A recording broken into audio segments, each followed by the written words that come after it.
This is VOA Africa.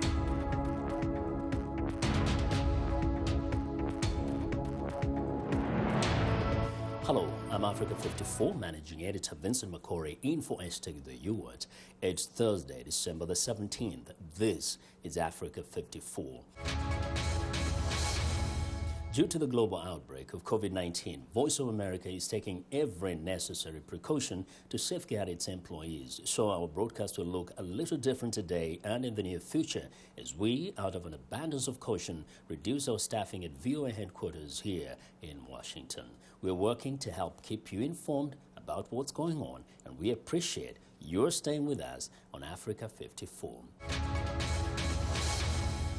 Now, families of more than 300 kidnapped Nigerian schoolboys are worrying on Thursday they may be radicalized or held for years. This comes as security forces continue to search a vast forest for armed captors from Boko Haram.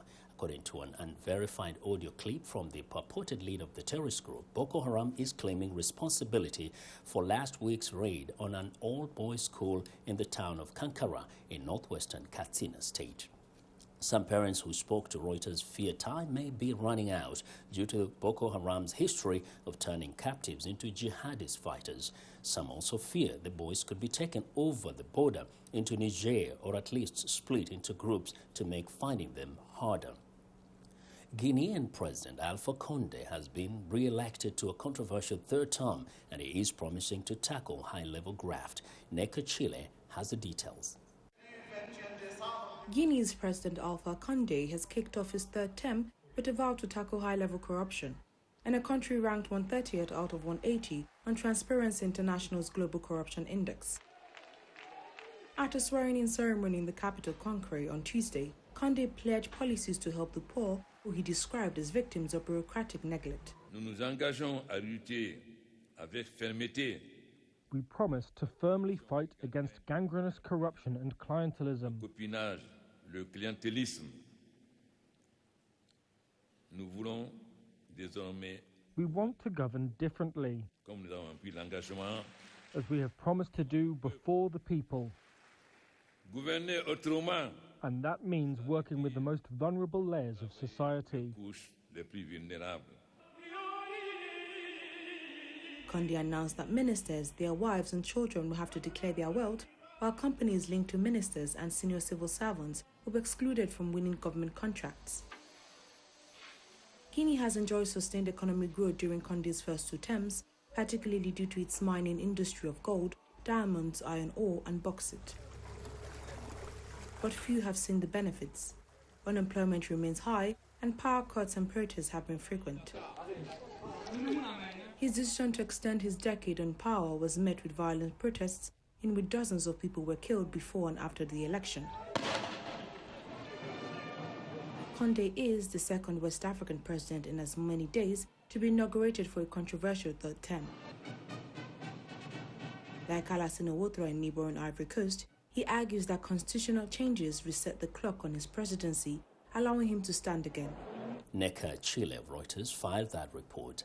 United States federal prosecutors have charged a Kenyan-born militant with terrorist-related offenses, including conspiring to hijack aircraft for a 9/11-style attack on an American target on behalf of the Somali-based Al-Shabaab terrorist group. Federal prosecutors in Manhattan and the U.S. Justice Department say Cholo Abdi Abdullah, aged 30, was arrested in the Philippines in July 2019 and transferred to the United States on Tuesday to face 6 federal charges related to alleged terrorism. At a hearing held via video link on Wednesday, Abdullah told a U.S. magistrate judge he was pleading not guilty to all charges. Abdullah will remain in custody pending a hearing in January. He is facing a mandatory minimum sentence of 20 years in prison, but a possible maximum sentence of life. In 2020, Europe once again battled terror attacks on its soil, and the European Union has pledged a crackdown on extremism both online and within communities. As Henry Ridgwell reports, the EU is trying to defend its values while avoiding alienating minority communities, seen as key to tackling the terror threat. France was once again a target for numerous terror incidents in Europe in 2020. In September, the attacks of the past returned to haunt the country. 4 people were wounded in a knife attack outside the Paris offices of the satirical magazine Charlie Hebdo. The attack came 4 years after gunmen killed 12 people in the same offices after the magazine had published cartoons of the Prophet Muhammad. Those cartoons were used earlier this year by teacher Samuel Paty in a class on freedom of speech at a school outside Paris. In October, a Chechen teenager lay in wait outside the school, stabbing and beheading Paty in an attack that shocked France. And just days later, 3 people were stabbed to death in a church in Nice. The attacker, an Islamist extremist, had arrived in France as a refugee from Tunisia. Unveiling an anti-radicalism plan, French President Emmanuel Macron declared that Islam was a religion in crisis all over the world. Our citizens today must be protected. Our citizens, those whose religion is Islam, must be protected in our country against these evils, which is radical Islam. His comments sparked fury and protests across the Muslim world. But the French president was unperturbed. Macron launched a crackdown on radical preachers, closing several mosques, and asked Muslim leaders to support a charter of French Republican values. This is a challenge for many countries that are trying to deal with extremism and terrorism and security issues, is how do you as a state respond in very necessary ways to prevent attacks and to ensure security, but at the same time not alienate citizens' civil liberties or sense of cultural integration. Elsewhere in Europe, 4 people were killed and 23 injured in November by a gunman in Vienna, Austria. The attacker was an Islamic State sympathizer known to security services. European leaders united in calling for greater security checks on the borders of the EU to intercept extremists. They are ticking time bombs, and if we want to protect all our freedom, we must restrict the freedom of these people. But terror analysts say the biggest threat comes from so-called homegrown terrorists radicalized in Europe. The idea of kind of blaming asylum policies or blaming refugees and immigrants is a little bit misguided. Not only does it increase the chance of scapegoating those communities, but it just simply is not where most of the threat is usually located. The fierce political divisions are playing into the hands of extremists, argues security analyst Sajan Gohel. When there are separations and divisions, it's exploited by terrorist groups.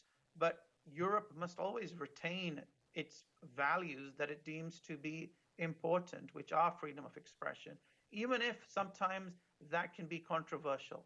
Even as Europe tries to tackle Islamist radicalization, far-right terrorism is another growing problem. Britain's security services said that in 2020, 8 of the 27 advanced terror plots it has foiled involved right-wing extremists. Henry Ridgewell for VOA News, London. The number of journalists jailed for their work hit a record high in 2020, with 274 imprisoned globally.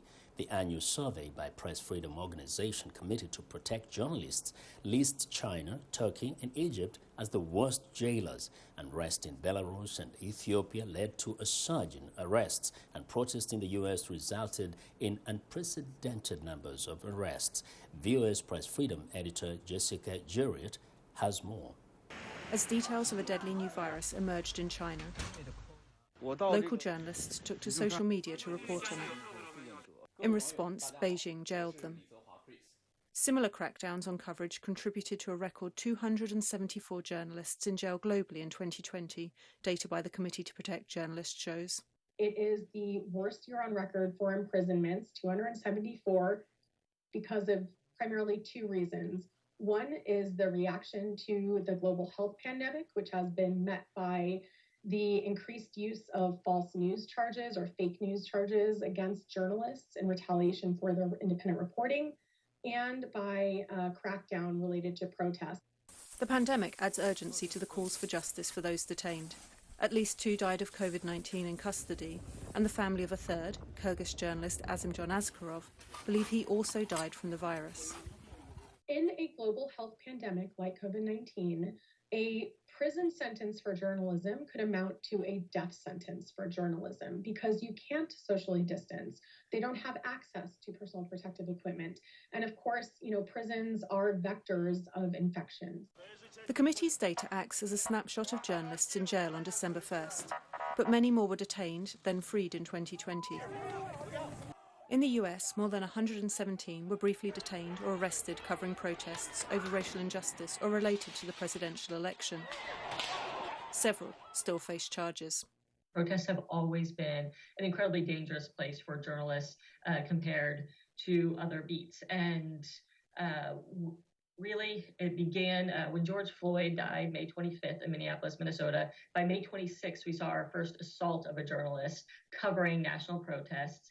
And by May 29th, the first arrest of a journalist. In all of 2020, we've documented 117 journalists arrested or detained. Protests in Belarus led to an uptick in arrests, with 10 detained since the contested re-election of President Alexander Lukashenko. In Ethiopia, which more recently had shown signs of a more promising press freedom record, several were detained over coverage of unrest in the Tigray region. Does Belarus and Ethiopia really want to join China, Turkey, Egypt, Saudi Arabia on the list of countries that imprison journalists in retaliation for their work? I would certainly hope not. In a year when access to independent news is more important than ever, the record number of journalists detained for their reporting is a concerning trend. Jessica Jarit, VOA News. The global plan to deliver COVID-19 vaccines to poorer countries faces a very high risk of failure, potentially leaving nations home to billions of people with no access to vaccines until as late as 2024, according to internal documents. Emil Wither has the details. Some poorer countries may not see the COVID-19 vaccine until 2024. That's according to internal documents seen by Reuters. They show the WHO's global scheme to deliver the vaccines faces a very high risk of failure, potentially leaving nations home to billions of people vulnerable to the virus. The World Health Organization's COVAX program is the main global scheme to vaccinate people in poor and middle-income countries around the world. It aims to deliver at least 2 billion vaccine doses by the end of 2021 to cover 20% of the most vulnerable people in 91 countries, mostly in Africa, Asia and Latin America. But internal documents show the scheme's promoters say the program is struggling from a lack of funds, supply risks and complex contractual arrangements. All of these could make it impossible to achieve their goals. The report says the risk of failure is higher because the scheme was set up so quickly, operating in, quote, uncharted territory. The WHO did not respond to a request for comment. Emil Wither of Reuters reporting. There are fears that Africans could be used as human guinea pigs for a coronavirus vaccine. Earlier this year, 2 top French doctors drew a fierce backlash for comments they made on live TV. The doctors suggested a possible treatment for COVID-19 be tested among poor people in Africa. Their comments triggered widespread outrage, some calling them racist. One of the doctors apologized, but there are fears the incident is fueling long-standing mistrust among some immunization programs in Africa. We asked people on the streets of Nairobi if they would take the shot. We've known that for the longest time Africans have been used as guinea pigs, where we're trying these medicines in Africa before trying them elsewhere. So I'm not sure I'll be really willing to take it. If the vaccine comes, I would probably not do it, especially if I'm among the first people who they expect to be vaccinated. I would be willing to take it. I'd be willing to take it among the first people because I believe that by the time it is being administered, there is a particular criteria that will have been followed and the success of the vaccine would have been tested and proved. So I'd be willing to take it. I cannot be taken as an experiment. So yeah, I want to take it. I want to take the vaccine. We don't even know what to believe. I just don't know unless I'm dying. Unless I'm COVID-19 positive and I'm dying, I will take it. Yeah. The COVID-19 vaccine that rolled out on Monday didn't arrive soon enough to save thousands of restaurants from the economic impact of the pandemic. As VOA's Mariama Diallo reports, many that did survive adopted new business models to get by. Since the start of the pandemic, New York City businessman Wade Hagenbart has closed 2 restaurants he co-owns. When it started in March, we had 4 restaurants open and running, and one that was fairly new opened in fall. And then I had a bar that was open for 20 years.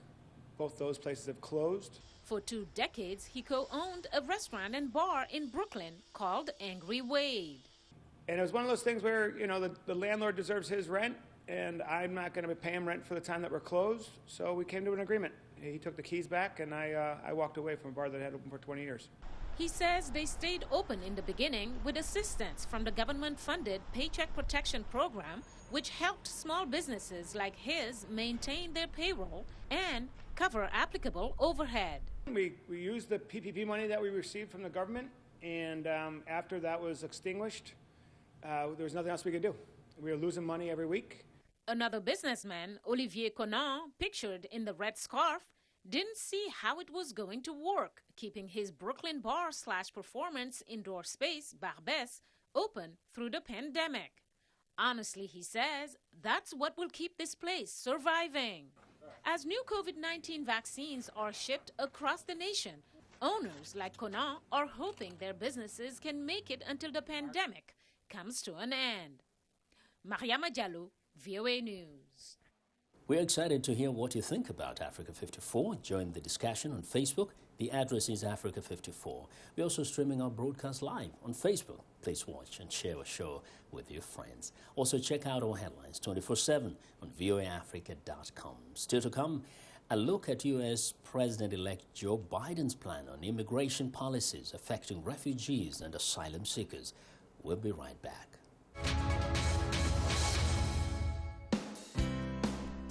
Health, wellness, sport, beauty, medical breakthroughs. Healthy Living cares about your well-being. What are the main health concerns in Africa and around the world? Find out the latest on coronavirus. Connect with our experts and ask them questions. How long does the virus stay? Join me, Linor Moudou, in Washington, every week on Healthy Living, right here on VOA.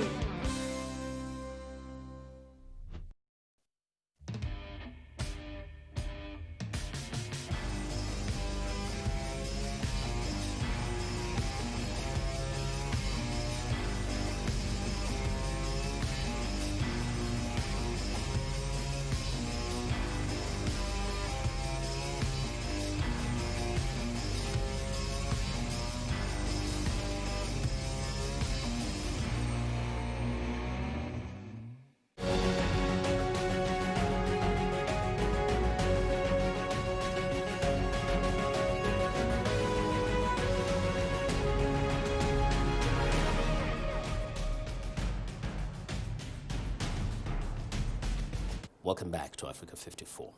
President-elect Joe Biden is expected to swiftly reverse some of President Donald Trump's most contentious immigration policies when he takes office.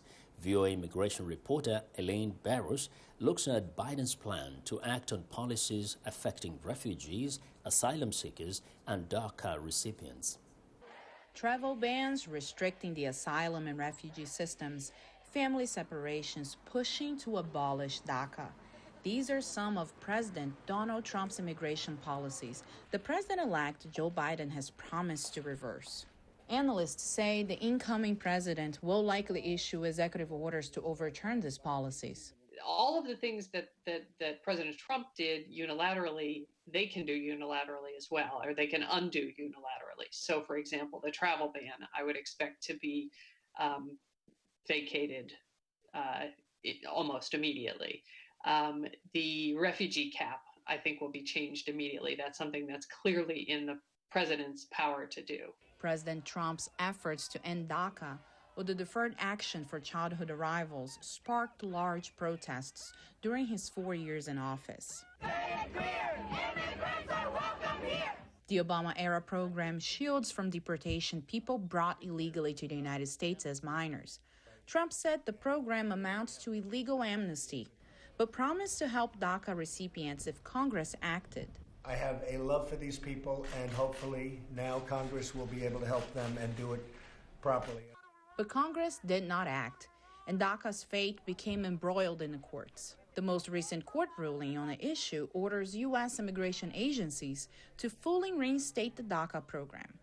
But DACA opponents vow to keep challenging it in court. But in terms of unwinding the asylum policies of the Trump administration, that's going to be a deep and complicated affair. As part of his pledge to control the border with Mexico and stop illegal immigration, Trump created the Migrant Protection Protocol, also known as MPP.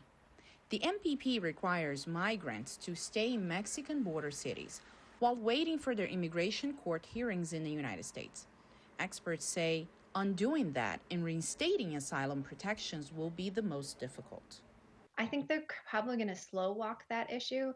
Certainly early on in the administration, they'll stop enrolling new people in MPP or remain in Mexico. Proponents of President Trump's immigration policies say the changes were needed. What the Trump administration tried to do is get back to our original intent, congressional intent, when Congress set up many of these programs. And I think that is overall the focus that the administration had in making many of the changes. As for the refugee program, which under the Trump administration, admissions reached a record low, Biden has pledged to raise the refugee cap to 125,000. But analysts say much work lies ahead. In many cases, the agencies responsible for refugee resettlement have been decimated. The people who are working there are now working on other issues, right? A lot of people have left those jobs because we haven't been welcoming refugees for a long time. So we need to rebuild these agencies and make them stronger and better than they were before. Still, experts say immigration likely will not top Biden's to-do list because of the raging coronavirus pandemic that continues to batter the U.S. economy and take American lives. Alini Barrows, VOA News, Washington. The head of the ECOWAS poll observer mission says Ghana's recent elections were transparent and credible. Ellen Johnson Sirleaf says despite reports of isolated cases of violence, the voters had no problem casting their vote. She also complimented officials of the Electoral Commission, including those at the polling stations, for carrying out their duties professionally. To learn more about the assessment of the ECOWAS poll observer mission monitoring the Guinean elections, VOA's Peter Clotet caught up with Ellen Johnson Sirleaf, former Liberian president and head of the Election Observer Group. Madam President, talk to us about your overview of the Guinean election. Ghana elections, I think, are exemplary. Exemplary because it was peaceful, because the entire process was transparent. Everyone could observe, including the average citizen who could stand at any of the polling places and watch the process, watch the vote, watch the counting of the votes. The fact that the party agents were very in close proximity with the process. They could see, when the voter register was validated by the biometric device. They could see that process to make sure that the device worked. They could see when the vote was taken. Security agents were there. But they were very quiet, reserved. All they did was observe to make sure there was no infraction of the peace. The party officials, the officers, the election officers were professional. How they handle it. So what can I say about that? Yes, there were one or two incidents that we had reported in places where force and unfortunate in one case is a shooting incident that involving deaths. I think those sort of just put a small dot on Ghana's tradition of peaceful election with no incidents. And that again is a reflection of the fact that our societies have populations that are larger, that are younger, that are more demanding, and sometimes when aggravated, can react in a manner that's contrary to the usual. So I say we can give Ghana's election very high marks. I don't want to get into numbers. Right. So I think that number will come from Kudeo. Kudeo, right. Yeah, Kudeo, which the domestic poll observers. Say yes, and they will handle that. Madam President, I was at the Electoral Commission so-called strong room when you came to be briefed about the electoral process, how they would get the results from the other regions. And I saw you nodding your head. Were you comfortable with the entire process in terms of how the Electoral Commission administered the poll? Yes, I was, because everything I've said about the process of the polls followed what had been arranged by the Elections Commission. And everywhere there were issues. There were issues, for example, about the voter rolls. And I think they were addressed, and the numbers that now come out show that all those rolls did was to add those who had now qualified, the younger people that now qualified, having reached the voting age. There were issues about masks. And I think that was easily addressed by them by ensuring that masks were sent to places for voters who did not have a mask. And so I think the Election Commission, under the circumstances with a huge population increase, with the fact that they regionalized things and the fact that Ghana's territory is so large, the number of polls were so many to cover. I think you've got to say to them that they did a job well done. It was well done. Well, that was viewers Peter Clote speaking with former Liberian President Ellen Johnson Sirleaf. And that's our show for today. Be sure to watch Africa 54 on our website at voaafrica.com. From all of us here in Washington, thanks for watching.